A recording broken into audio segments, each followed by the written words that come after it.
We're half an hour away from the Open in Hong Kong, Shenzhen and Shanghai. You're watching The China Show. I'm Annabelle Drewlers with David Ingles. Good morning. Let's get to your top stories today. Stocks across the Asia-Pacific gaining as global markets enter a seasonally strong period for equities. The euro is edging lower amid this, dispute over the French budget. And we have an exclusive interview with France's finance minister. Fresh signs of economic recovery in China, with factory activity continuing to expand on the heels of a broad stimulus package. Home sales, though, still under pressure.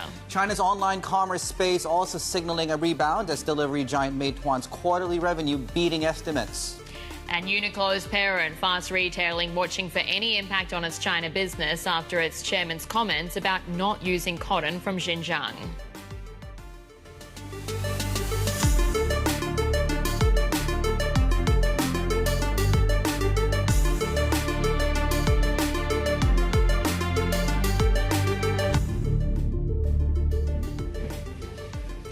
All right, quick look at the market action to start the week. This is the first trading session, of course, for December. If anything, if the amount of stories we have in focus today is any sort of guide, it's going to be a busy end to 2024. Broadly, you are seeing Asian equities moving higher today.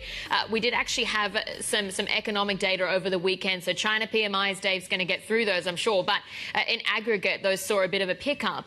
We actually had the Asian private PMI readings as well this morning. And what was really interesting, if you noted, the best performers came through in Korea and Taiwan. We've just got the Taiwan Stock Exchange coming on 1.6% to the upside. Korea is also in the green over there, but it's that story around chip exports that very much came through.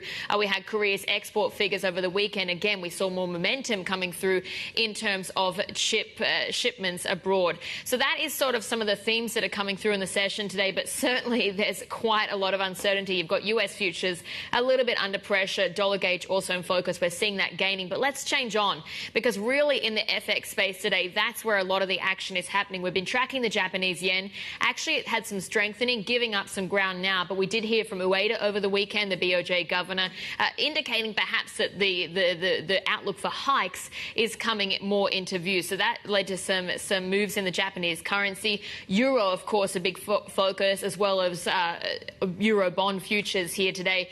But what is really the story there is just that level of uncertainty over what the French government does around its budget. We're seeing really a lot of agitation for changes to that 2025 reading coming from the far right, led by Marine Le Pen. We've got that exclusive with the finance minister, so we'll get more details on that. And also, of course, tracking what's happening in EM currencies. Those are under pressure.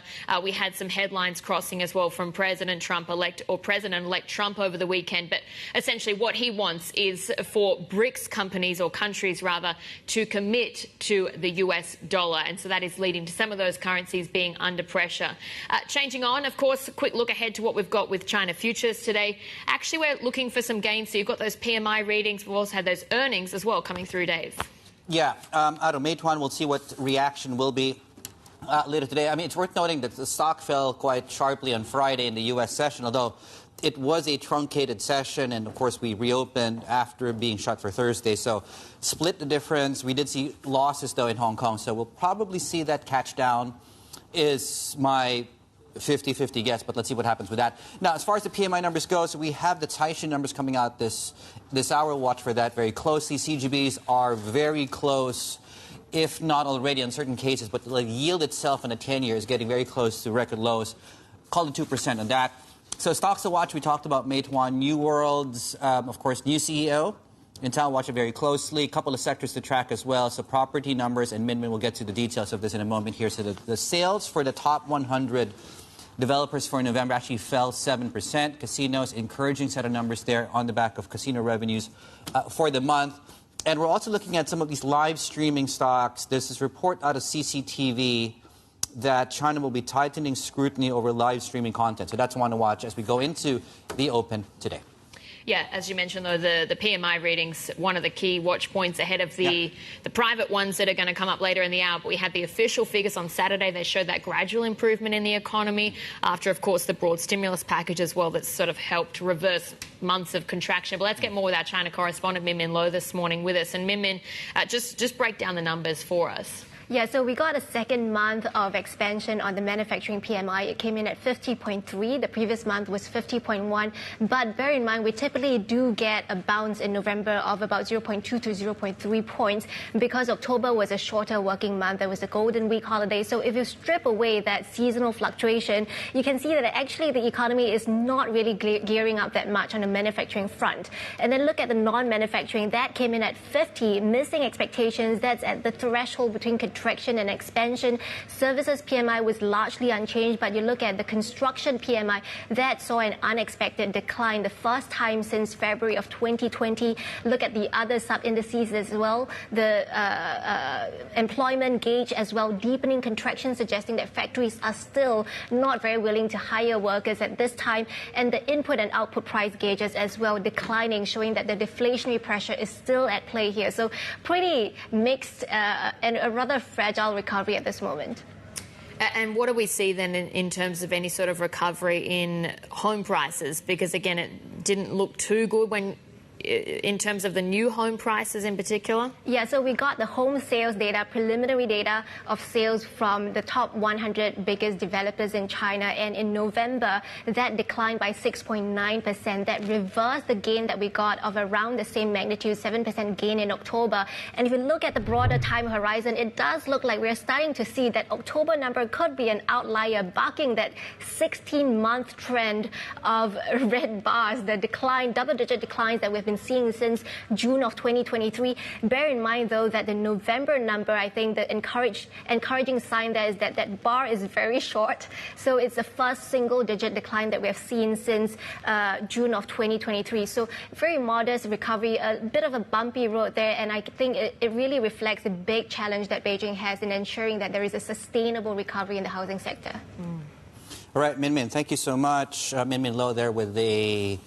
just give us a sense, really, of a couple of things to watch, of course, this hour. And we have the PMI numbers coming out of Taishin in about 40 minutes from now. Stay tuned for that. We're also looking at earnings as well coming through. The earnings reaction out of Meituan, which we'll get to in a moment, just to mention to some of the other things we're tracking here. So at about the opening bell, we're looking at gains across the board. Nikkei's up, Kospi's up. To Belt's point earlier on, Taiwan and Korea were actually the standouts as far as the PMI numbers are concerned. And I think the reason I mentioned that before we get to Meituan is our guest out of State Street in about 10 minutes or so is bullish U.S. equities and also bullish Taiwan is the only market that he's overweight as far as Asia goes. Speaking of, and really the clear set of earnings there, Meituan, revenue up more than expected in the third quarter. Another sign of this gradual recovery that is starting to take shape. Let's bring in Charlotte Yang, of course. She's with us here on set to talk us through these numbers. Charlotte, yeah. Yeah, so the third quarter results for Meituan has come really stronger than expected, and especially analysts like how we're seeing the resilient demand for the food delivery, and also how the company is showing accelerated monetization efforts. But with that said, the guidance for this quarter, according to analysts, has been weaker than expected, especially especially in terms of like Insta shopping, which they say could be hurt by medicines because given the high base from flu last year, and also with the food delivery could be slowing due to lower order frequency given the weather. But with that said, the company is known for given more conservative outlook. And we did see that for the ADR shares listed in the U.S., even though it's lightly traded on Friday, the shares did fall 7%. So we could be seeing some profit taking today as well, given the stock has been the best performing Chinese tech stocks listed in Hong Kong this year, for example. Yeah, and it's now the heaviest weighting on the Hang Seng Index, Meituan. So what do you think that means for broader sentiment today? I mean, we had quite a big drop in the stock at the ADRs. Does that sort of set us up for a bit more weakness, or do you think that today, given we've got those PMI data, that even if you looked under the hood, they're a little bit better, but still, positive or negative outlook, I guess? I think for investors, if we, given Meituan as the last to report for the China internet, so far we have seen a lot of reactions. For example, for JD, the results has came pretty. It's not that bad, but investors have decided to take profit, especially for the stocks that are outperforming. So I think what this shows is that it's more about what their guidance is for this quarter, versus even though you have like strong results for September, but investors have moved on, and especially for how consumption recovery will be, and more importantly, I think it's not just about how a single company says, but more about what Beijing does in terms of stimulus. All right, that was Bloomberg's Asia Equities reporter Charlotte Young there. And still ahead, we're discussing, as you said, the markets with State Street and their view, that pick of Taiwan in particular.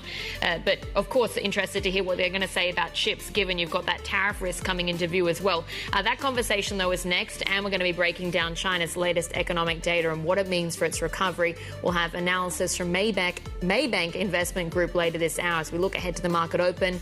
And we are just seeing futures there a little bit in the green. More ahead. This is The China Show.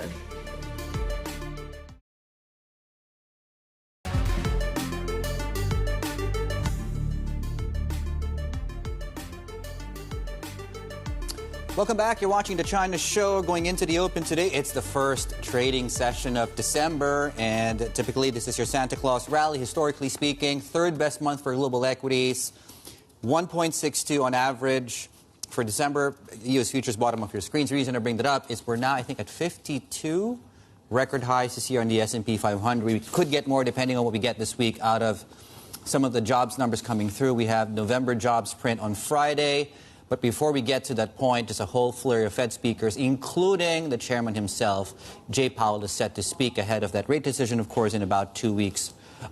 Or so. But yes, U.S. exceptionalism, I guess, is very much on the mind of investors right now. It's going to be a really interesting week of eco data from the U.S. because I think what Jay Powell says, of course, about the outlook around inflation, the job market as well, is going to certainly be a driver of what happens with the dollar and Treasury yields. But then also what the jobless figures actually tell us. Yeah. If the market is still looking strong, what does that mean around the outlook for Fed cuts next year? And a further reduction is going to be sort of taken off the table. But let's get more on that now. Bring in Ben Look. He's senior multi-asset strategist at State Street Global Markets. And you've still got actually a long US dollar call. Is that right? Yes. So for now, we still like the US story as a whole.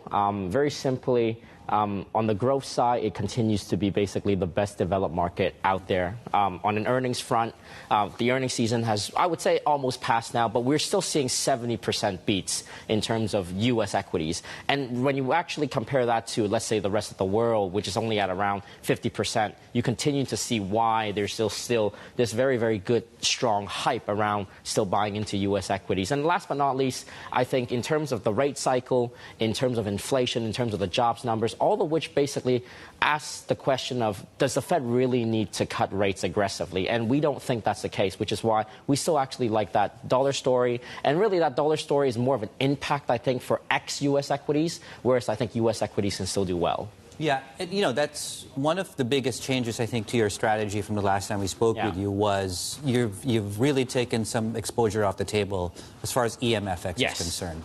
Yeah, so I think we sort of started to trim, I would say, prior to the U.S. election. But then I think what we are now seeing is, right now, I think price actions haven't actually been that detrimental to emerging markets yet. I mean, if you look at how EM bond yields have moved, or even EMFX, I mean, even when we had the days where we actually saw the President Trump announcement of potentially raising tariffs for Mexico and Canada, I mean, there were initial knee-jerk reaction for the MEX to be lower, but after, let's say, a day later, we haven't actually seen that big of a move. So I think a lot of that right now is not really priced in for emerging markets yet. The good news is obviously positioning has been a little bit more unwind now. Valuation is attractive, but I think the outside external risk remains to be this Trump presidency being a very big uncertainty, and obviously how that actually moves U.S. yields, which is another big driver for EM. So we actually trim basically EMFX and EM bonds and also EM equities all back towards neutral now. And actually over the weekend we heard from President-elect Trump talking about the BRICS countries, and he wants them to be committing further to dollar use because there has been that sort of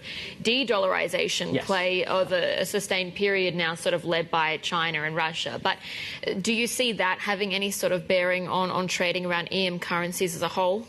I think it's still part of its negotiation tactics for now. I think it's obviously trying to understand and weighing between what basically EM wants to do, which is they still want to have currency stability at the end of the day, because you need to have stable currency in order to basically have sustainable portfolio flows in the long run. So if there are ways, let me put it this way, that EM can satisfy and actually make the Trump administration be less of a target for them, I think they will do it because that will actually minimize volatility, allow them to get back on a better route, at least going into the next 4 years. But I think in the near term, the sentiment remains to be quite low. We are, at least from the data that we see as a custody bank, we continue to see that institutional investors continue to be aggressive sellers of every asset class in EM, regardless if it's FX, local currency, sovereign bonds, EM equities. They're basically all selling post the U.S. election. Right. And when consensus is consensus, that the only game in town is the U.S. market, it's useful to look at the risk. What is the risk to this U.S. bullish story? I think the biggest risk is positioning. Okay. I think what we see from our data, at least, is that it's been close towards what we consider as a maximum overweight over the years. I mean, it sounds like a broken record every time we talk, right, David? Yeah. I mean, every time I come in, it's like, oh, we're long U.S., we're long U.S. And that's what most institutional investors are doing. It's paid off, exactly, right? It's something that price actions have justified basically the fundamentals, which is why they still continue to do it. So I think that's obviously a biggest risk in terms of what we see. The other thing right now I still see is really the subdued volatility. Running to the election, we've seen that volatility higher, but post the election, because of obviously the very good traction that everybody is expecting from the new Trump administration, that's actually pushed volatility again much lower. Okay. I don't expect that to continue, at least going into next year. Let's talk about what you are constructive on, though, and that's Indonesian-denominated sovereign bonds and the currency generally, and then also Taiwan over other markets in Asia. But maybe just start off with the Indonesian rupiah then. Yeah, so what we're doing, at least on the EM side now, is instead of doing direct dollar exposures, we're just going to do relative value trades going into next year. We just think that's an easier way to hedge the volatility. And right now, what we have actually looked at very simply is when we look into Indonesia back in the last decade has been one of the most sensitive bond market when it comes to rising U.S. yields. And that's because they had a very high foreign ownership. Their rates was obviously very much geared and sensitive to U.S. yields movements. This time around, things have improved a lot. Foreign ownership is much less. They're issuing a lot more in local currency as opposed to dollar-denominated debt. So that's obviously helped them a bit. And then last but not least, I think from the flows data that we're seeing is we're still actually seeing decent amount of inflows. Relatively speaking, other parts of EM Asia, we're actually seeing more outflows. So we do see a preference now for investors trying to pick some idiosyncratic stories, and Indonesia seems to be the one that actually people like. Yeah. And in the equity space, I think Bell alluded to this, it's Taiwan. And why Taiwan? And what does Taiwan have that the rest don't? Well, very simply, it's still the tech space. As I mentioned, we love the U.S. tech story. It's the most sensitive and correlated towards U.S. tech. It's the biggest overweight in terms of the overall tech sector relative to the rest of the other markets. So that's where we see it. Again, I think valuation is expensive. It's obviously the most expensive one out of many of the other markets. But just from a fundamental perspective, because of how well U.S. earnings are doing, we anticipate that to basically spill over to also the likes of the semis and obviously many other Taiwanese tech to do well as well. So we basically focus on fundamentals, and that's where we actually like in terms of the relative value trades. And Taiwan as opposed to Korea, I guess Taiwan is more around that AI exposure. Correct. Whereas I think Korea is more of it's a diversified story. There's obviously Korean autos that comes into play. There's also industrials that matters. And that in of itself is also a bit more correlated to the China growth story. So we're not too optimistic on the China growth story yet. So I think if that turns around really next year, then maybe we think the Korea leg will actually do better. But I think, to your point, Anna, I think because of the tech space being really AI demand and AI driven, I think Taiwan becomes the natural one for us to focus on. Right. Ben, fantastic to see Thank you again. If we don't see you again, we probably won't. Happy holidays to you, sir, and the team. Ben Look there, of course, senior multi-asset strategist, State Street Global Markets, going into the Monday session. And we're looking at a couple of things in your pre-markets here. So New World's resumes trade today, was suspended on Friday. There's a new CEO, Echo Huang, will be succeeding Eric Ma. The announcement coming, of course, on Friday afternoon. Shares are down about 1%. We're also looking at Meituan in the pre-markets today. Should be down and down substantially. Down about 5%. There we go. Going into the opening bell. Hang Seng Index, all things equal. This is, of course, the heaviest weighted stock on Hang Seng. As we speak, a 10th of 1%. Despite that, we're still up a 10th of 1% on the Hang Seng Index. Going into the Monday session, which is 8 minutes away. The opening bell. This is the China Show.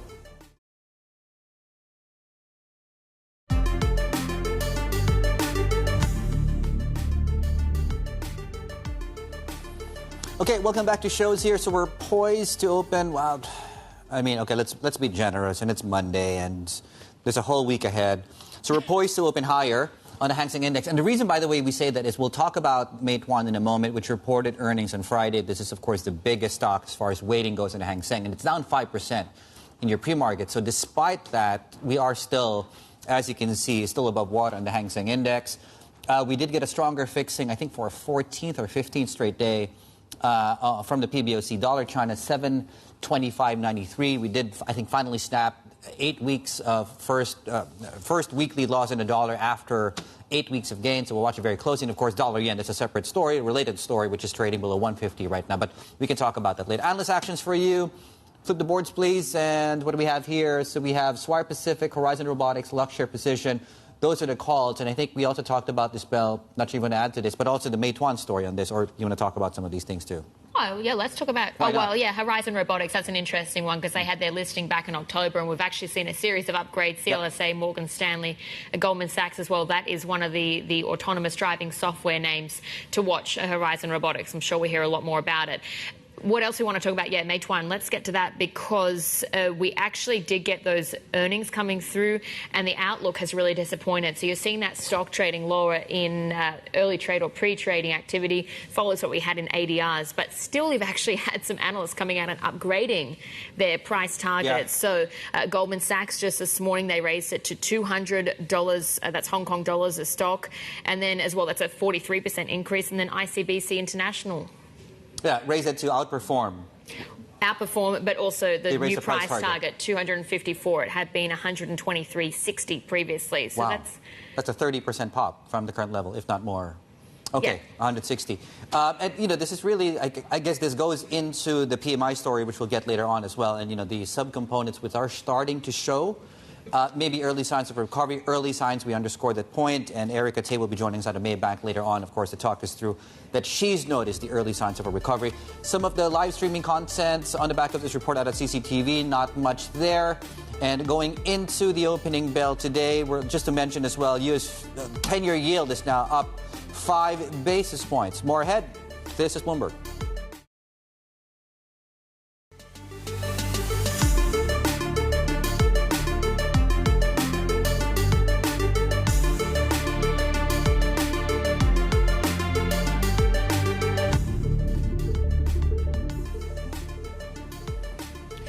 Welcome back. You're watching The China Show and we're counting down to the start of trade here, just 40 seconds away. And it's an interesting session that we're looking into because you've still got the Hang Seng that's green, even though the heaviest weighting on it, Meituan, is firmly in negative territory, looking for a drop of 5%. And there's still that sort of tariff risk that's swirling as well. Trump over the weekend talking about that push that BRICS companies or countries need to commit to the US dollar. There has been those efforts around de-dollarization. We've had some earnings or eco data coming through, PMI, for instance, property prices. Got the private survey just ahead, Dave. Yeah, 15 minutes from now, the Caixin numbers, which I think when you look at the forecast, 50.6, if my memory serves me correct. Anyway, we'll get the number in a moment here. Certainly some early signs of stabilization, but certainly not anywhere near of us being out of the woods. I mean, the reason I bring that up, and Bell was just talking about the property prices, right? So again, the data from the top 100 developers showed a 7% decline in home sales for November. So that story is going to take some time to turn around. As with the inflation story, which if you really dig very deep into it, those are the two core issues which we'll get a better sense from Maybank when they join us, when those two things actually start to turn. 50-day moving average in focus on the CSI 300. That so far has held as a short-term support level. At these levels, we're still trading right above those levels. Watch it very, very closely. The other thing I'd point out, too, apart from that, is your 10-year yield in China. There's now a 2.01% handle on that. So we did hit 2% back in late September. Suffice to say, when you look at futures, you look at this as well. Effectively, we're trading, if not very close to record lows as far as that is concerned. And why not, right, given expectations of further easing ahead. Let's have a look at the open in Hong Kong, please, if we can. And as Bell was pointing out, right, despite the drop we're seeing in Meituan of about 3.8%, we are still trading slightly below water right now. We should be down as much more, but as you can see, some of the other sort of offsets are trading slightly to the upside right now. 19.4 right now on the Hang Seng Index. Right, a couple of stocks we're tracking apart from Meituan is New World. So, new CEO, I believe after just 2 months in the job, they replaced, of course, one with the other, announced on Friday. Stock was suspended on Friday. Going into that announcement, we now have a lot more confirmation on that as well. We're up 0.5%. We were down as much as 1% in the pre-market. Sans China, this seems to be a story which we'll talk more about later on. So, a standout so far on the casino front.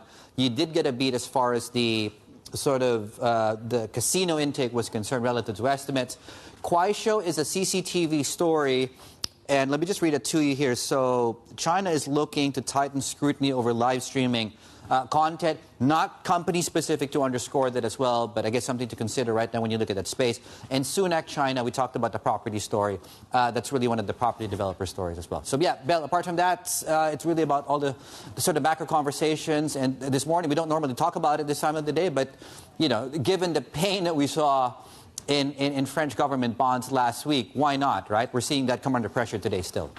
You know what's incredible, Dave, is that you've got some French companies out there now that now have lower borrowing costs than the French government.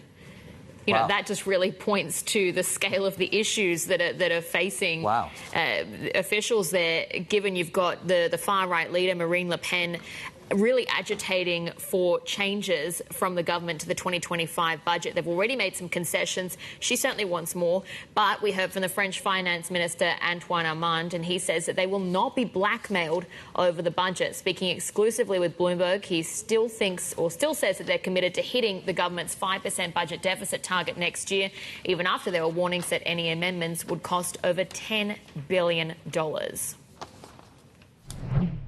This government, in the last week, has clearly demonstrated its willingness to ensure that France could have a budget through evolution in the budget. And let me remind also that the parliamentary debate is still ongoing, and we have to wait until the end of this debate. But as you said, France is at a critical time. We have the arguments. We have the fundamentals. We have a perspective to reduce public spending and to cut borrowing, which is very important for France, but for Europe as well. So let's remind the political leaders in France that we have a common responsibility, and that this common responsibility includes voting, adopting, passing a budget. Does that mean there's going to be more compromise, more concessions before Monday night, which is the deadline that Marine Le Pen has given you? As I said, the French government doesn't take ultimatums. It's looking at the French parliamentary debate. It's respecting each and every parliamentary debate that leads to an evolution. We will take into account what is changing, but we won't be blackmailed. We are committed to reduce the deficit. I understand you're willing to perhaps compromise, but Marine Le Pen has some specific concessions she wants from the government, including that all pensions be indexed on inflation as soon as January. And she also wants the government to give up this plan to abandon some drug reimbursement. On these two specific topics, is there any way to have more concessions from the government? Let us not just focus on the Rassemblement National, because as you know... but it's key. It's key, but it's not enough. And as you say, for a vote of confidence to be adopted at the French Parliament, you would need to have the Socialist Party, the left parties, to vote with the far-right parties. So it would not only be the responsibility of Marine Le Pen's party, it would also be the responsibility of French socialists, French ecologists, people who are willing to oppose to Marine Le Pen, to vote together. It would be a very bad signal politically and economically for these countries, for our country, and for these parties who are saying and claiming that they could stay government parties. Does that mean you're trying to negotiate with the Socialist Party, not the National Rally? No, we are not focused on with whom we negotiate or not. As I said, the government is a government of dialogue, of respect, of co-construction. This budget has been co-constructed. It's not the result of just a government project. It's evolving within the days and the weeks of the parliamentary debate. Will still be open, but not to blackmail. And that was the French finance minister speaking with, of course, our colleague Kylan Conan, and that really led to the weakness we're seeing in the currency today. So suffice to say, the French story will continue to give, not just today, throughout the course of this week, as that sort of debt and political overhang looms large. In fact, the question we have right now, is that actually a bigger issue for markets than it is with treasuries right now? Tune in, of course, chime in on the question of the day if you can. For our clients, you know where to find that as well. And send us your thoughts as we get underway, of course, this fresh trading week. Another thing to consider is this Chinese recovery, which is starting to show signs of picking up, but very early signs. That is the qualifier there. So the PMI numbers which came out over the weekend, yes, decent, and we'll get a confirmation of that in about 8 minutes or so when we get the Caixin manufacturing numbers set to come out as well to maybe underscore that point. For initial context on where we are in this recovery, Erica Tay, she's an economist at Maybank Investment Group, joining us right now to Singapore. Erica, good morning, and thanks for coming on the show. If I could just ask you your initial thoughts on what the PMI numbers signal to you where we are in this early signs of this recovery? So the manufacturing PMI came in exactly as we have expected, so a slight improvement from October.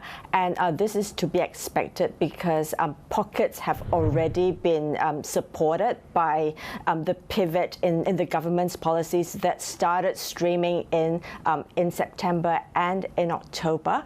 What was surprising, though, was that new export orders continued to be in contraction mode, but we expect that to dramatically change very soon, possibly at the next two readings.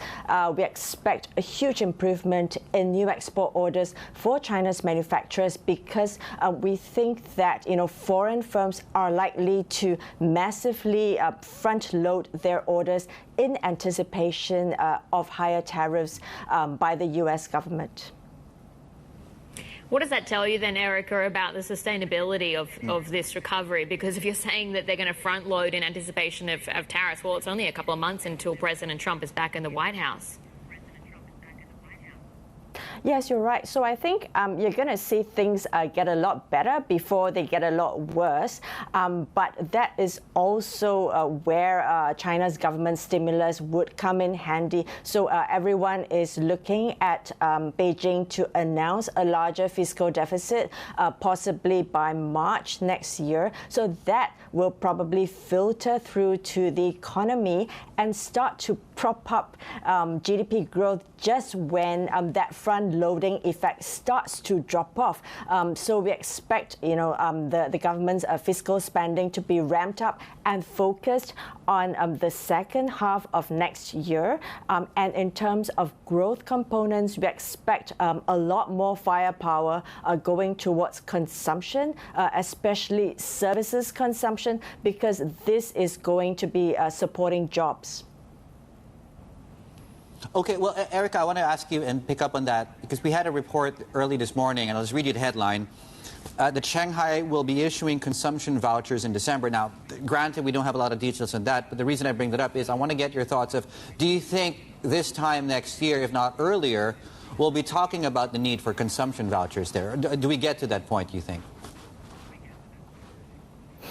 I think consumption vouchers are really a short-term salve to the issue because, quite frankly, giving people consumption vouchers, it's one-off. What really will help lift consumer confidence is an improvement in the job market, and that we see starting to filter through in last month's data. We expect to see the job market to further stabilize if the government's policies to support corporates improve especially. So I think that will be more lasting support for China's consumption growth. So in terms of where we're at sort of in any sort of recovery, do you think we've seen the worst now? Is that fully behind us? Or do we have more pain to come given you've got that high level of uncertainty, again, with President Trump back in the White House? Well, To be very honest, I don't know. So anything goes next year when it comes to tariffs. We've heard from President-elect Trump the threat of 10% tariffs on all Chinese goods, but there's a lot of certainty when it comes to the U.S. trade policies when he comes to office. So I think there's a wide range of what might happen to China's export growth. So far, I think net exports have been the biggest driver of China's economy, but going into next year, I expect Beijing to really ramp up stimulus to support domestic demand, especially consumption. Erica, final question for you. The two major issues, the housing market and the lack of inflation, when do you think we get an improvement, a sustainable improvement in both those things? I think, it's a very long journey. What we have seen is the second order improvement, which is the rate of deterioration in property sales have started to narrow.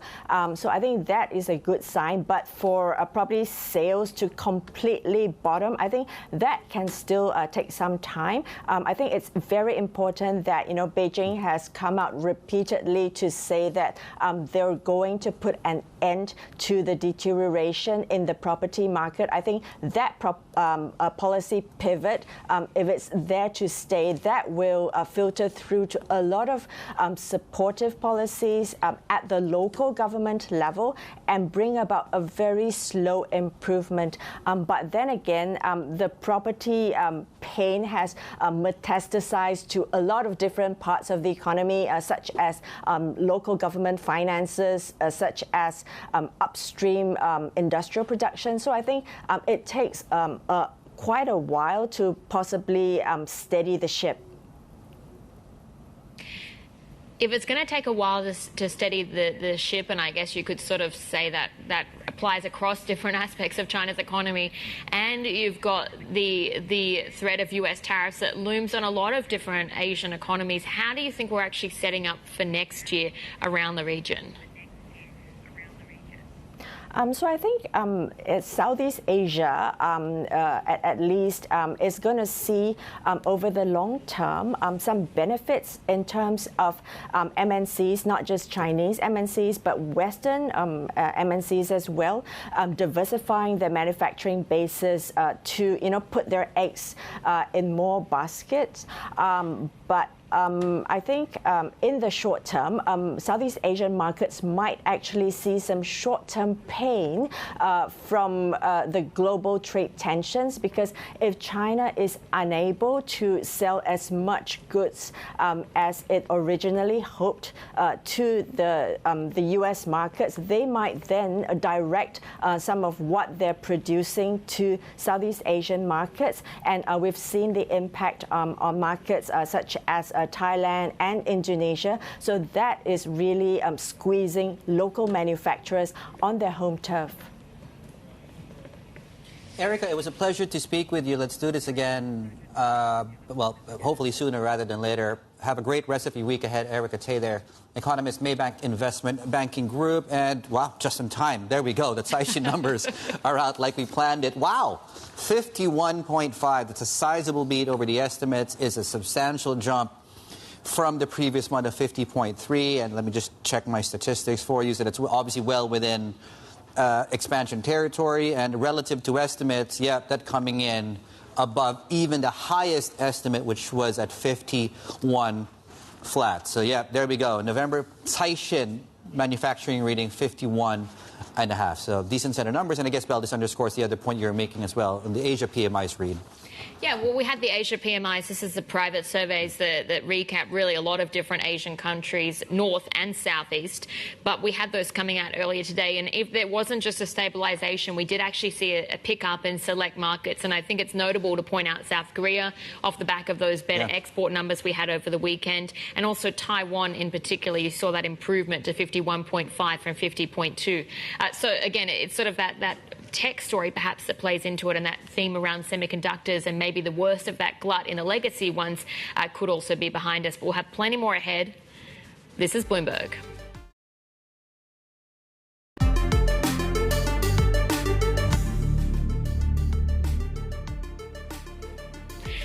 Hong Kong's New World Development is getting a new CEO. Echo Huang will replace Eric Ma, who spent just 2 months on the job. But the change is the latest in the builder's leadership shake-up after steep losses that were led by the ousting of Adrian Cheng. He's the son of the family's patriarch, Henry. Let's bring in our conglomerates and media reporter, Shirley Zhao. And Shirley, firstly, I want to say congratulations. This was your scoop. Thank you. So well done on this. But talk us through this reshuffle, because of course it's quite sudden. Well, to an outsider, maybe not to someone who's very closely connected to these sorts of companies. It did come as a surprise for a lot of people, including a lot of investors and observers who are watching the development of the New World Zhang family's succession saga. So what happened was that just 2 months ago, Adrian Zhang, one of the Zhang family's third-generation scions, resigned as CEO for New World after the company amassed a lot of debt and reported its first annual loss in 2 decades. So Adrian Zhang resigned, and he was replaced by Eric Ma as CEO. And last Friday, New World announced that Eric Ma resigned, and he will be replaced by Echo Huang as the new CEO. So we're looking at 2 major leadership changes in a relatively short time span. So that was why a lot of people were kind of surprised. What does Echo Huang bring to the table? So Echo Huang oversaw New World's mainland property development and investment, and she's also a CPPCC member for Guangdong province, where New World has a lot of investment and property projects. Right. So we could see the reason on choosing her. So she's got political connection, and she has experiences in New World's key market, mainland China. Let's just get a question on this chart here, because you're taking a look at the market cap of New World Development. It was once $18 billion. It's had a dramatic fall down to $2 billion. It's had really expensive refinancing costs and, lots of problems facing it. Yes. Do you think that this is a step in the right direction, and we can see that company return to something similar to those levels? It will take quite a while for the company to return to the level that we saw before. So the analysts who we interviewed said that they believe that Echo Huang is unlikely to dramatically change the direction the company is going. So they believe that New World will continue to sell non-core assets, and they will continue to focus on residential development to quickly, turn profit and get more capital. So I think that's what they believe that New World will continue to do. And what Echo Huang will bring to the table is that her experience in mainland China, and maybe she can negotiate with the mainland Chinese government on more, property projects. So I think, that's where she comes as, one of the that's one of her, strengths. Yeah, okay. A whole new world, 2.0. Oh, 3.0, sorry. There we go. Shirley Zhao, thank you so much. Our Bloomberg conglomerates and media reported with her scoop, and market stories up 6% on New World Development Monday morning. You can catch, by the way, for those who want to track the Hong Kong story specifically, Insider's Guide to the money and people shaking up Hong Kong in our Hong Kong edition newsletter. It's out every Thursday, so you can sign up via Bloomberg.com/newsletters. Plenty more ahead. This is Bloomberg.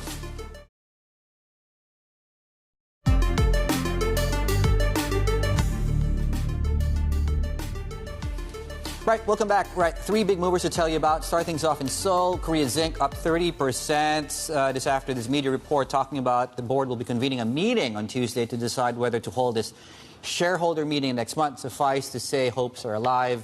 If you are on that side of the conversation, of course, as it pertains to the stock. Shares were up 11%. I think on Friday, we're up a further 27%, 30% this Monday morning. More on this in a moment. Fast retailing, in case you missed it, remarks out of the chairman as it pertains to their supply. They don't source any of their cotton from the Xinjiang province. Shares are down 4%.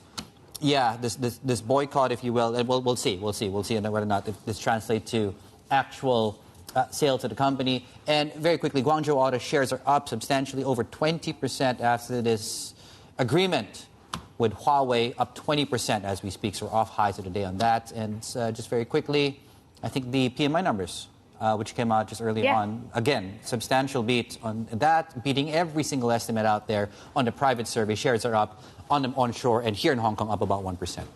Yeah, interesting to see, to the point we just made with the guest earlier, how much of this is sustainable, or how much is this also that story of front-loading that starts to come through, given these PMI surveys tend to reflect more of those exporting names in particular. But coming up in the next hour, we're going to be taking a deep dive into China's corruption crackdown, one that, of course, we've been tracking has snagged several senior officials in Beijing. We'll be speaking with a lecturer at the University of Chicago just ahead.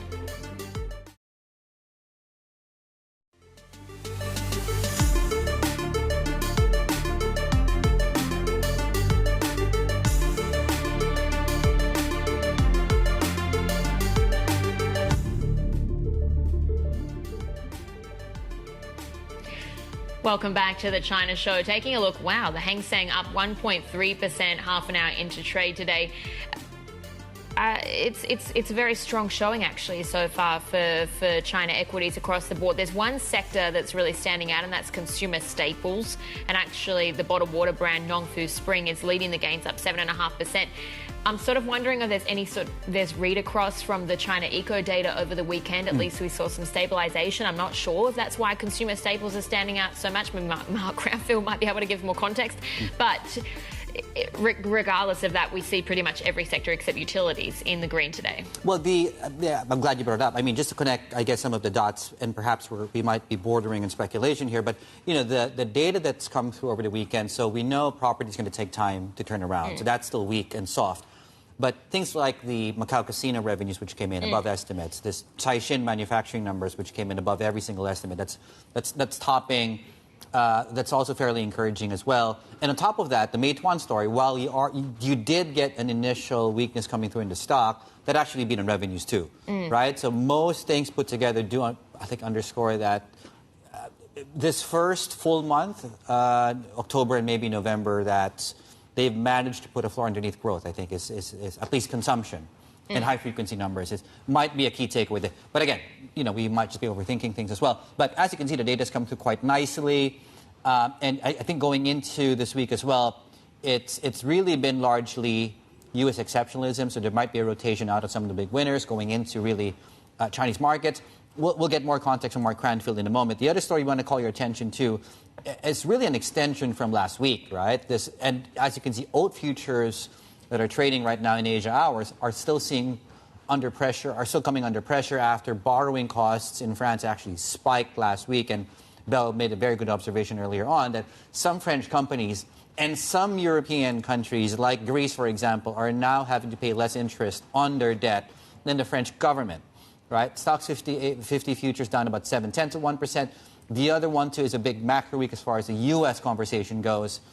Ton of data. You have the jobs report coming through end of the week, and Jay Powell is set to speak midweek. So just watch that very, very closely as we try and form an understanding whether or not the Fed can and will cut interest rates this month. We're off to a good start for the month, 0.6% to the upside on Asian equity markets. Yeah, let's get more on this now. Bring in Bloomberg MLive strategist Mark Cranfield in Tokyo for us this week. Mark, actually, you've been traveling around a little bit between there and Thailand. But let's start off with what's top of mind for you, because I personally feel like there's a lot of idiosyncratic stories. You've got the French government risk story. You've got the US eco outlook. You've got that China stocks that's doing pretty well, eco data in this part of the world as well. What's most important for you this morning? Well, being here in Tokyo, of course, we're very excited by the interview with Mr. Ueda, Governor Ueda, over the weekend. He's really set a fire under this Bank of Japan meeting for later this month. All of the things you just said are all definitely in play as well. But it looks as though Japanese authorities are getting serious about the chance for a rate hike even before year end. There are a number of people thinking it would be in the first quarter of next year.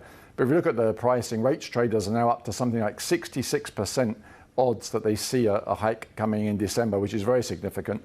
He's really thrown down the gauntlet. So it's now up to other people to challenge and say, this is not the time to go ahead and raise interest rates again. So very significant development. Although dollar yen is a bit higher today, that's really got a lot more to do with the move off the euro. We've seen this knee-jerk reaction, as you were saying, about the French budget. It looks like it's going to go to the wire.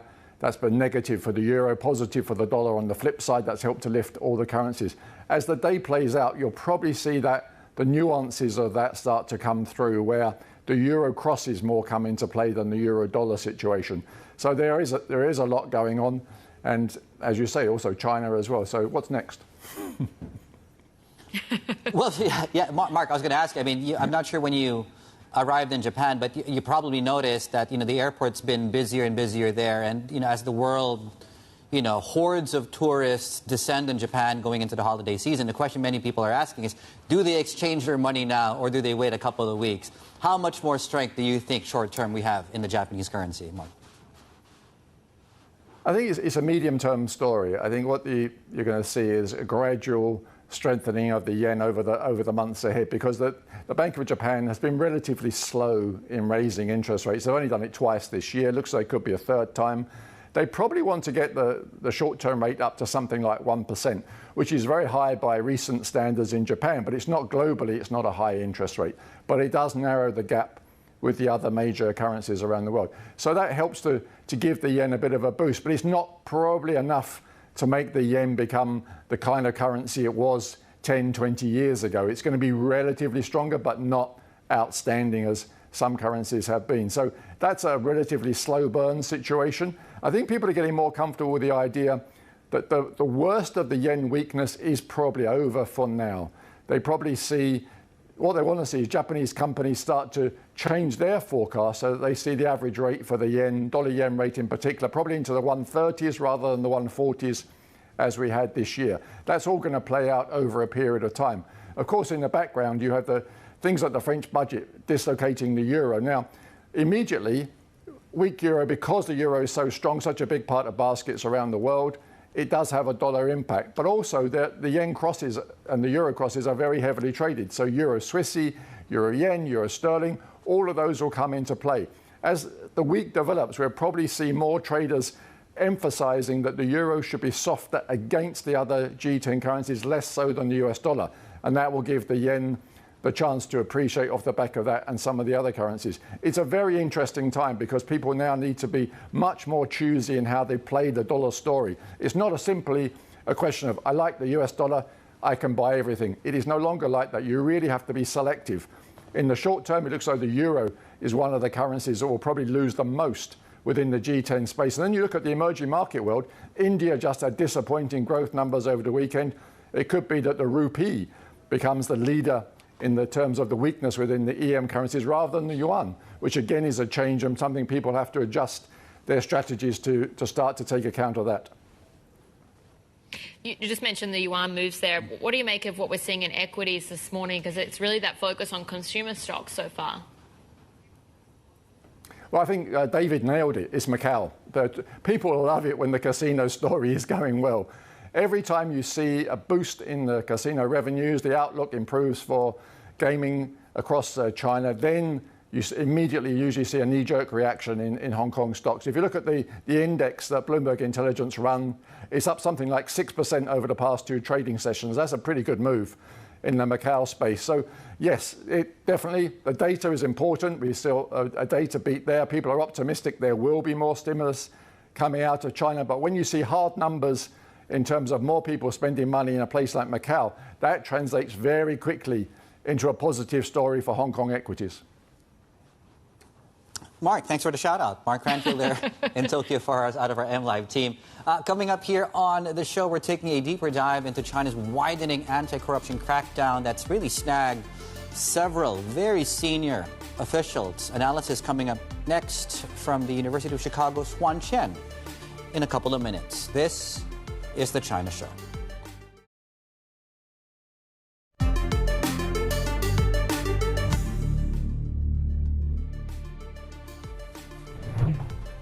Welcome back. You're watching Bloomberg The China Show. We're taking a deeper dive now into China's anti-corruption campaign. It's ensnared a record number of senior officials this year. It's actually showing no signs of relenting. Min Lo, our China correspondent, is here with more on this. Yeah, and Min, the anti-graft agency has been very busy of late. Yes.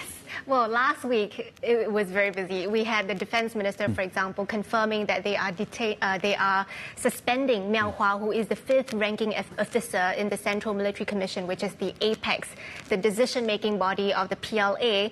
And that came just a day or two after the FT reported that the defense minister, Dong Jun, could be under investigation as well, but Beijing had denied that. And that really shows how sweeping this corruption probe is, what appears to be pretty systemic corruption in the military, given that you had 2 other former defense ministers who were also charged with corruption. That's Wei Fenghe and Li Shangfu, of course, who was ousted just after 7 months in office. And if you broaden out to the wider economy, President Xi has vowed to crack down on a broad swathe of sectors, including pharmaceuticals, energy, financials, the state-owned enterprises. The provincial leaders have not been spared either, and it's particularly pronounced in the financial sector, where we have seen more than 100, financial executives and officials being targeted. If you name all the big banks, the PBOC, the BOC, the Bank of Agriculture, CITIC Bank, China Merchants Bank, all of these companies, they have their big executives being targeted, some of them being sentenced to death with reprieve. So pretty widespread corruption probe after presidency vowed to catch these tigers and flies, as he put it, more than 10 years ago.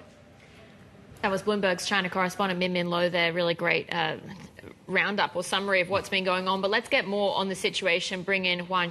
He's political science lecturer at the University of Chicago, and he joins us from Boston.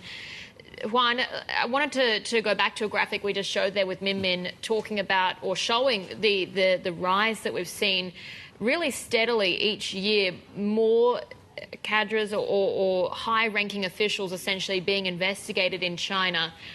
Why do you think we're seeing this increase year on year? Right. This is not surprising. There is a growing trend, as you can see from this chart, starting in 2018 and 2019. And I think the best prediction, because there are a lot of lack of transparency, going on. So what we can do is to make speculations about what is going on next year. So I would say that the anti-corruption campaign is going to be an overarching, crackdown on corruption across different sectors, across different industries. So it's going to show no signs of mitigation in next year, and I think it shows a genuine intention of from Mr. Xi and the central leadership to get rid of corruption and also strengthen political control over important government sectors. So I can follow up on that and explain more. Yeah, no, but please go ahead. Yeah, I was going to ask you about that, in fact.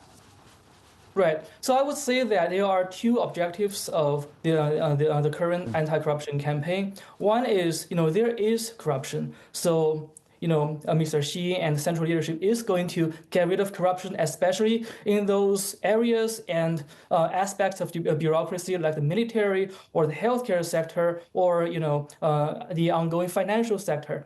It is trying to, get rid of corruption and strengthen the centralized control over those areas. But also, anti-corruption campaign has a policy aspect. It has this aim of carrying out certain policy objectives. For example, the reason why you can see there are high-ranking removals of military officers is because right now the center wanted to, given this rising U.S.-China tensions and the growing, the complicating situation in South China Sea and Taiwan, the center wants to tighten its grip of power over the military. So it has, policy implications. And if you look at the financial sector, right now, if you look at the financial work meetings, you can see that one of the key objectives is to stabilize the financial sector. And the removal of those high-ranking financial sector officials, state-owned banks, and so on and so forth, is actually trying to, strengthen the regulation over the finance and banking industry. For example, when it comes to the issuance of loans, the issue of insolvency and so on and so forth. So sometimes anti-corruption campaign goes hand in hand with certain policy objectives in those sectors. What's interesting is that it seems like the anti-corruption drive we've had so far hasn't been enough to deter ongoing issues? Because if you're seeing more people that are being charged each year, there's clearly a question around deterrence and how much people are being put off by that risk that they could be imprisoned. In terms of deterrence, we have to define deterrence very carefully. So it's deterrence of what? Sometimes anti-corruption campaign is a way to, let's just take the financial sector as an example. If you look at the results, the public announcements of, the indictments of those officials from banking sector, one issue that is included in their allegations is their, issuance of loans to disqualified borrowers and business. This is obviously a response to this very unstable situation that there are a lot of bad loans that cannot be repaid or refinanced. So that is going to incentivize bankers, especially state-owned bankers and officials, to be more careful when it comes to issue or refinance the loans with infrastructure projects or those giving loans to businesses that has a higher level of risk. I guess the flip side of what I'm making that point there around the increasing rise of investigations, you could have also a broader scope of what's investigated as well, or the investigations could be more effective. But what's the risk of having such a high watch on anti-corruption in China? Does it also create a situation where people are afraid of upsetting the status quo? Right, absolutely. You're exactly on point. So one of the negative consequences of anti-corruption campaign is exactly that local officials lying flat. Those bureaucrats are lying flat, the so-called 懒政 or lazy governance. Because if you do more, you can make more mistakes. If you do less, you're less likely to make mistakes. And also there are some gray areas, especially when it comes to local governance. Sometimes corruption is a way to grease the wheel. I'm not saying corruption is a good thing, but when it comes to state business relations, when local officials want to attract investment, they want to have appeal to those infrastructure investors and businesses. There are some things in the gray area right now because they're very afraid of where's the red line drawn? It can be very blurred. So they would rather do something, do less, and do something safer instead of being more proactive when dealing with investors and dealing with businesses. For example, what about having a luxury banquet with a business person? Does that count as some kind of corruption or stuff? So one of the negative consequences, especially when it comes to economy, is that it disincentivizes local officials from taking proactive, albeit questionable measures to grow the economy. And that is a big concern, and I think the central leadership realizes that, and this is a question that needs to be addressed. Has it made the cost of doing business cheaper for the private sector, let's say? I think the answer is yes and no. It does make the transactions less costly because there are less kickbacks. Bribery is being strictly banned and being enforced and stuff. So to what extent? To a certain extent, it makes the transaction cost of doing business cheaper, but on the flip side, it also makes things more complicated because it takes years to develop a strong relationship with a local official. Right now, local officials are facing strong scrutiny and uncertainty. So more cost comes from this more uncertain environment of dealing with, who you're trying to dealing with tomorrow, right? So I think it's a yes and no answer. And so what's I guess there might, to your point, might not be a black and white answer to this, but building relationships is important, if not at the very core of, how you do business in China. And, to your point, is eating out, an extra bottle of Mao Tai, I'm just using this as an example. For foreign businesses that do business in China, for example, or local businesses that have to deal with local government officials that say, is the line clearer now or is it more blurred, do you think? I would say that the line is more blurred. For example, there are eight line items of rules in terms of how luxurious or big the banquet is that is permissible, and also whether the correct way that the local officials has to deal with when it comes to business investors. The line is pretty blurred, and sometimes because it has such a deterrence effect on the part of local officials, they would rather err on the side of caution. And they're trying it's trying to attract more new businesses. It is going to be very cautious, and a lot of gray area things in the gray area that they used to do when dealing with business people. They're no longer willing to take that risk. And also there is an aspect that because anti-corruption campaign is retrospective, that can go back to your personal history 15 years ago, 20 years ago. So when they're trying to when local officials are trying to advance their career path, they have to have clear up their past. They're concerned that they have to avoid any potential risk that is going to hamper their future career advancement. So what happened is that because the lines blurred, and then they are trying to be very careful, that could deter or prevent them from establishing relationship with business people, or especially those people developing new relationship with people they are not familiar with enough. So that's part of the negative consequences we observed empirically at local level. Huang, thank you for the time. Huang Chen there, political science lecturer at the University of Chicago. Right, plenty more ahead here on the China Show. Lots of big movers in these equity markets as we get warmed up this Monday morning. This is Bloomberg.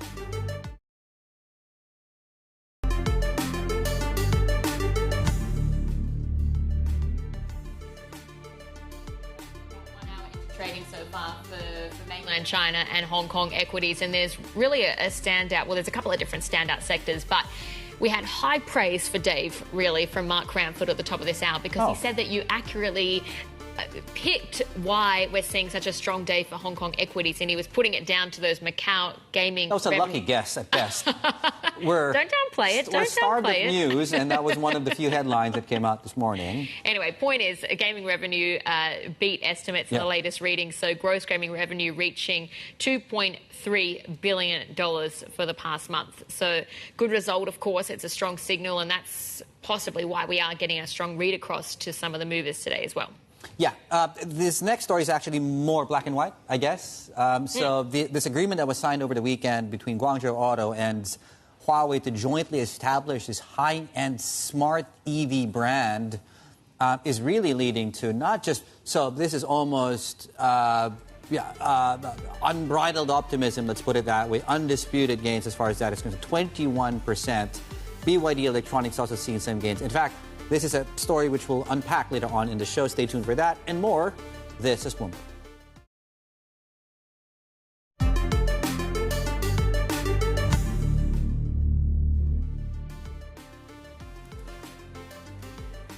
Taking a look at what's happening with Japanese equities, because we're just about to go into the lunch break this morning, and actually we're sitting fairly flat right now. The Topix, though, gains of 0.7%. One of the stocks or movers to be noting today is Shiseido. We've actually got shares falling by the most, or to their lowest level, since November 2016. This is a company that's been really challenged, particularly by the outlook in China and the challenges that it faces there.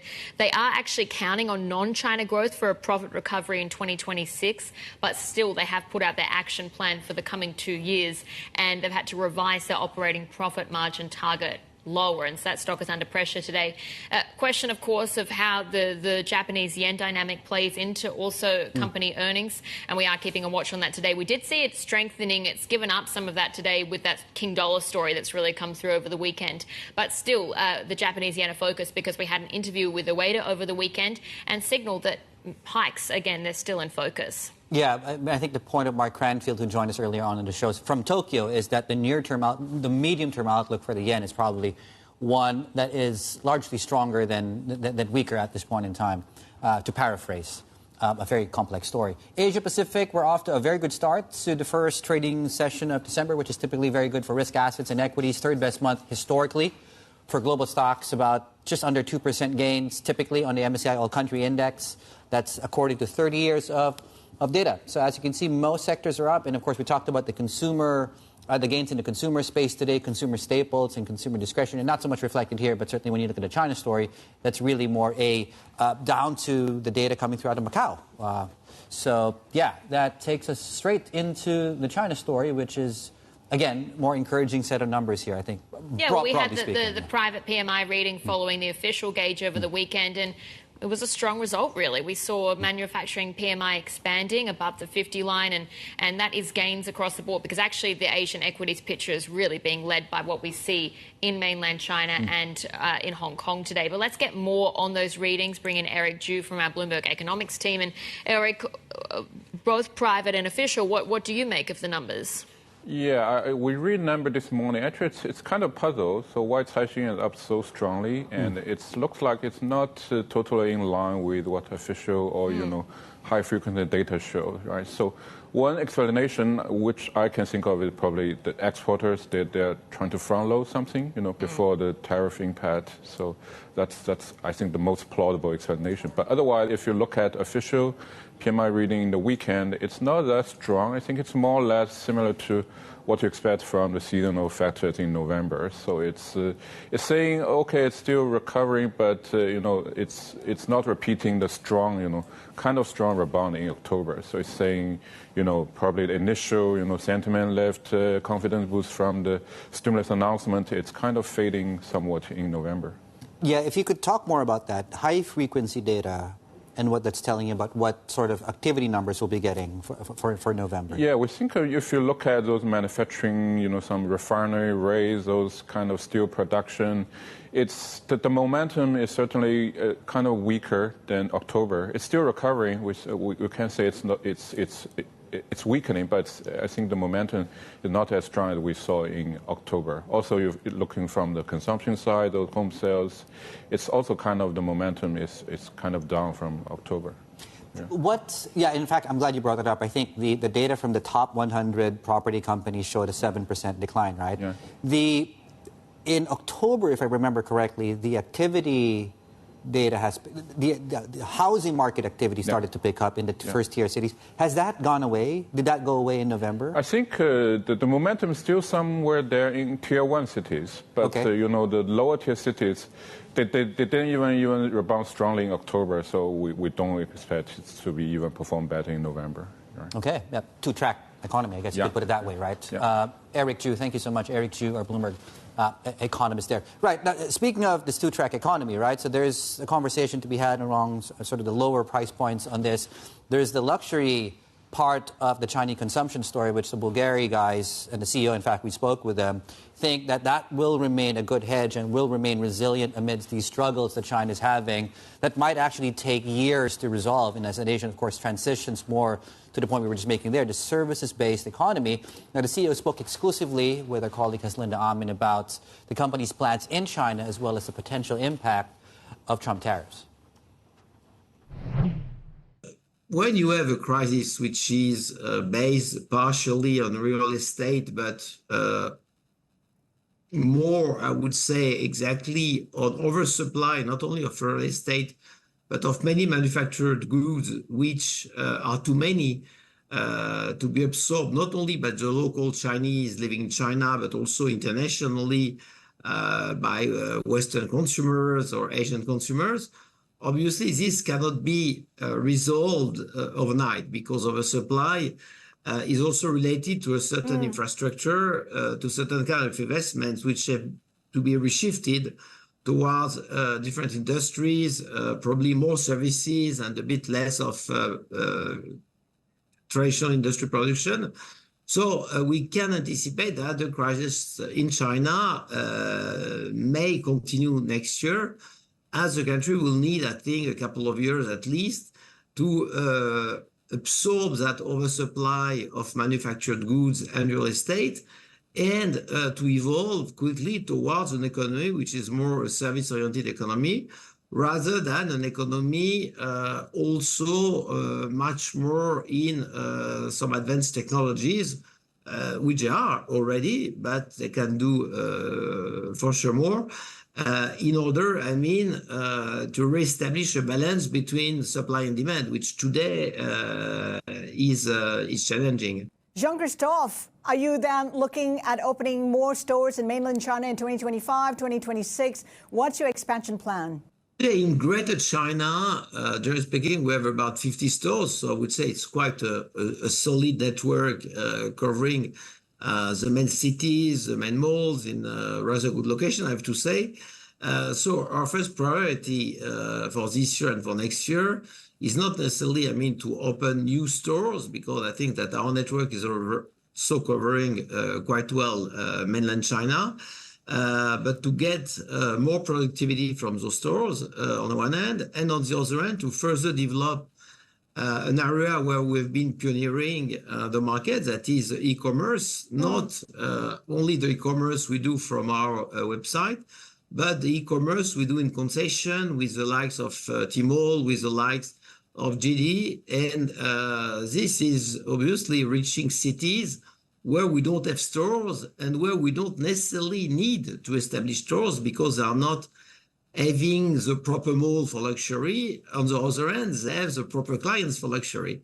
And so obviously e-commerce is a smart way to reach those clients, to make them enjoy the Bulgari experience without necessarily having a boutique in each and every city of China above 5 million people. The thing is, what kind of growth can be anticipated for markets like China in anticipation, for instance, of that Trump tariffs, which would weigh on the confidence of consumers? It's very difficult to project in the future what will be the politics of a newly elected president. Also because often between what you say to be elected and what you do once you're elected, there can be some differences. So assuming that import duties will increase, in America, probably the Chinese government will also increase duties from American goods. But I have to say that this shouldn't impact so much luxury, in the sense that Chinese doesn't export much luxury to America, and I would say that America doesn't export much luxury to China. That was the Bulgari CEO Jean-Christophe Babin speaking exclusively with Inside anchor Haslinda Amin. And if you're a Bloomberg subscriber, you can catch up with all of our interviews by using our interactive function TV Go. You can also join the conversation by sending instant messages to our team and our guests during our live shows. Check it out at TV Go. This is Bloomberg.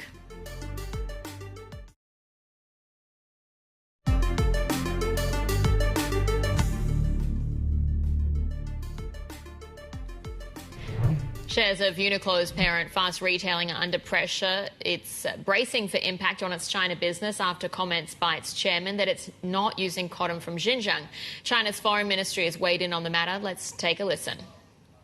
Xinjiang's cotton is among the best in the world. We hope the relevant country can make independent business decisions that are in line with its interests and free from political pressure and undue interference. Let's get more on this from our Asia economy and government correspondent, Rebecca Chung-Wilkins, and talk us through kind of how this comment came about and also what's been the impact so far. So this is the chairman of Fast Retailing, which is the owner of Uniqlo, and actually historically has steered away from commenting either way, whether or not Uniqlo does use cotton from Xinjiang. There was a BBC interview where essentially he confirmed that it's not using. And really in the past, the issue is that this has sometimes stoked this quite nationalist response from Chinese consumers who have decided to boycott other Western companies that have similarly sort of decided to change their supply chains. European and US businesses, of course, under quite a lot of pressure in recent years to steer away from using Xinjiang cotton because of the allegations over human rights abuses, all of which, of course, Beijing denies. And so how real is the potential boycott, I guess, is the next question there? Well, one way you can sort of look at this is by taking a look at social media to understand what kind of furore we're seeing on social media or not. And I will say so far it looks relatively mixed. But what you do see in some of the social media comments is this sort of deepening political awareness about what it means to be a Chinese consumer. So here, you know, this idea not using Xinjiang cotton is not necessarily a political stance at all. There are many Chinese companies that don't use Japanese raw materials. But I want to just point to that idea of the nationalist consumer here when it comes to Japan. Of course, she has stoked this sort of nationalism. Again, this idea, haven't bought anything made by Japanese companies for years. So these sort of debates trigger, you know, this broader concern about how we spend.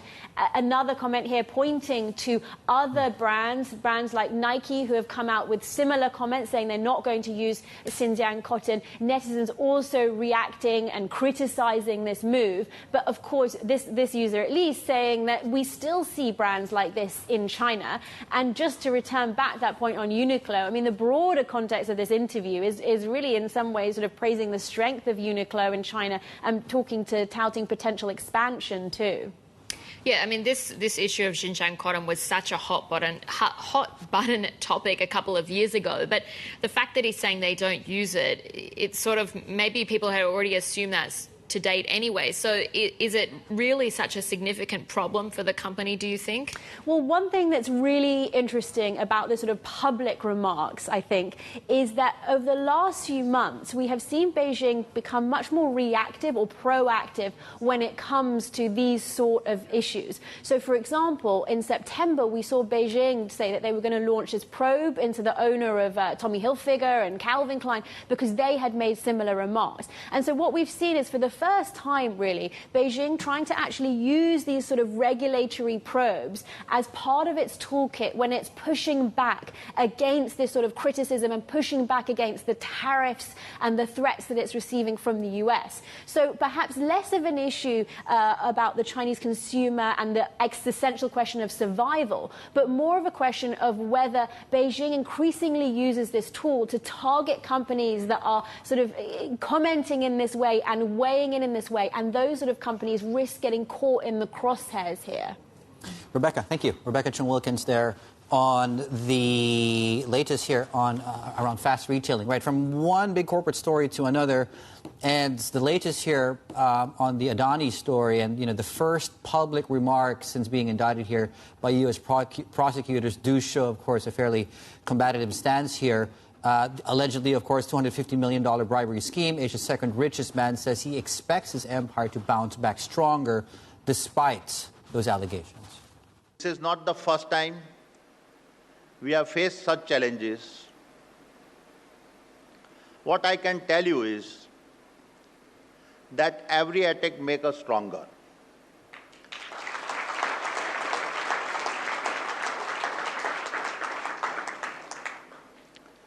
And every obstacle becomes a stepping stone for a more resilient Adani Group. Let's bring in our conglomerates reporter PR Sanjay, who joins us right now out of Mumbai. Sanjay, good morning. And I had a look at the response, and first, I guess, unsurprising that we did hear not just the text but the tone as well coming from the billionaire. I think he mentioned as well, and just give us some context here, that this is not the first time they've faced these types of challenges. Good morning. In fact, that was a very bold statement, and his body language was also very confident. And this is the first time public appearance and remark by Asia's second richest man, Gautam Adani. He was telling that this is not the first time where he faced challenges, and he was clearly referring to two instances in his long speech. One was the protest he faced from green groups in Australia while he was building in a Carmichael mine. That was one, and he was clearly referring that how much he have to pay entirely by the promoters, not from the banks. And second instance was about January 2023, the brutal attack by Hindenburg Research, and he said how strong the conglomerate has become after the attack, and he could manage to raise for 5 to 6 billion from other investors as well. And he also very boldly made a statement that he could repay the entire money from FPO, what he managed to raise at that point of time. And then he slowly referred to very boldly, very confidently, he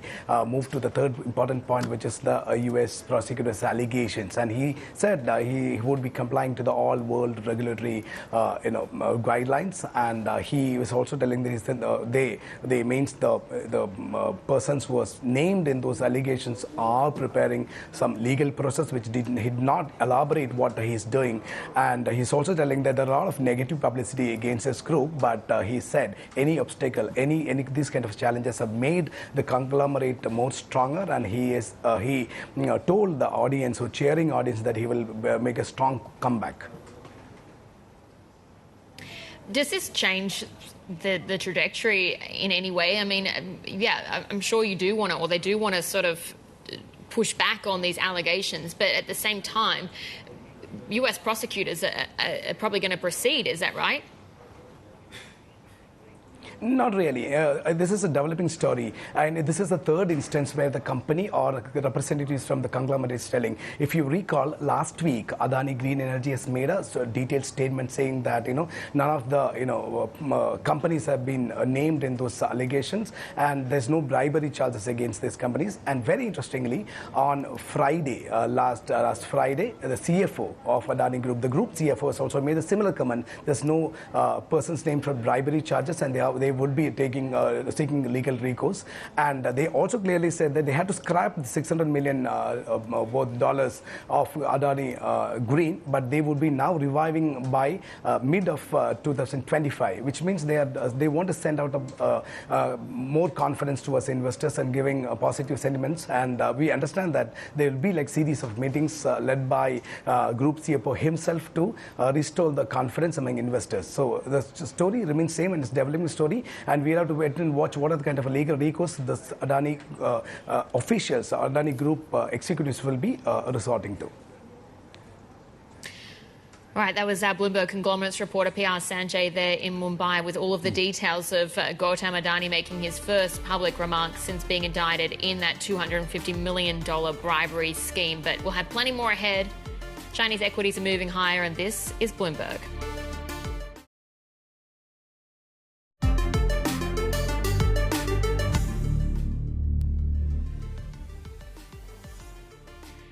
We're taking a look at shares of Guangzhou Auto. That is a significant spike there, nearly 20% to the upside. At points of the session so far, we've been nearly 24% in the green, which would be the biggest move we've seen on record for the company. But it has sealed a deal with Huawei to co-create a new premium EV brand. Let's get more with our transport reporter, Danny Lee, joining us. And Danny, it's quite interesting we're seeing this sort of, okay, there's Xiaomi and now Huawei, but smartphone businesses entering the EV space at a time when there's still a lot of consolidation and price pressures. So is this a good move? I mean, it seems like investors think it is for Guangzhou Auto.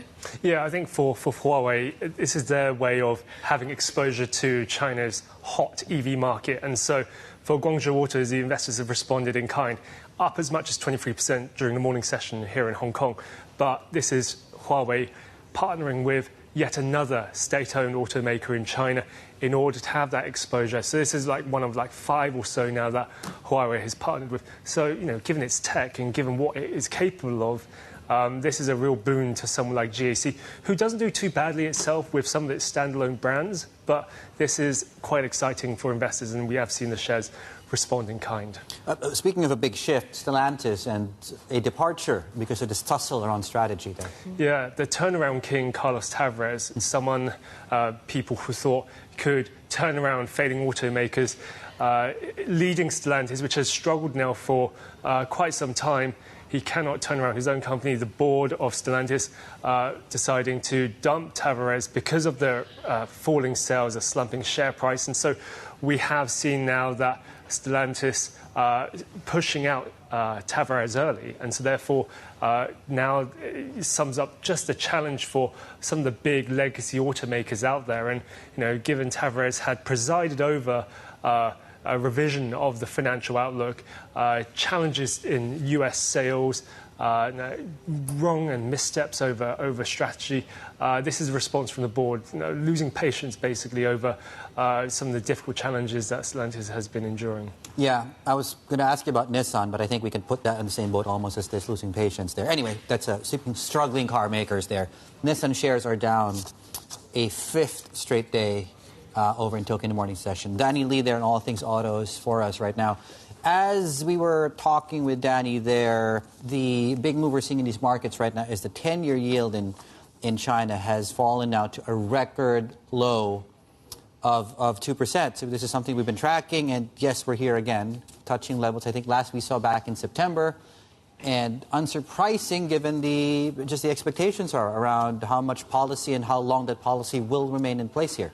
Yeah, I mean, it seems like investors really think that there needs to be more on the fiscal front and also possible more monetary policy easing to come in the months ahead, and really about how China can try and withstand that tariff risk. And that's something else that's sort of been coming through the morning session. Yes, we had those headline numbers, and particularly the private PMI reading that came in better than expected. How much is that a story of businesses that are front-loading in anticipation of those extra duties coming in when President Trump is back in the White House in January? Chinese solar stocks, one to note as well today. We have actually seen moves in those. That, again, is around policy, because we have US hiking their tariffs on Southeast Asian exports. So we are seeing those under pressure. Meituan, another stock in the red today. Actually, the third quarter reading was better than expected, but the fourth quarter outlook disappointed investors. That stock actually has been paring some of its losses, but still down nearly 4%.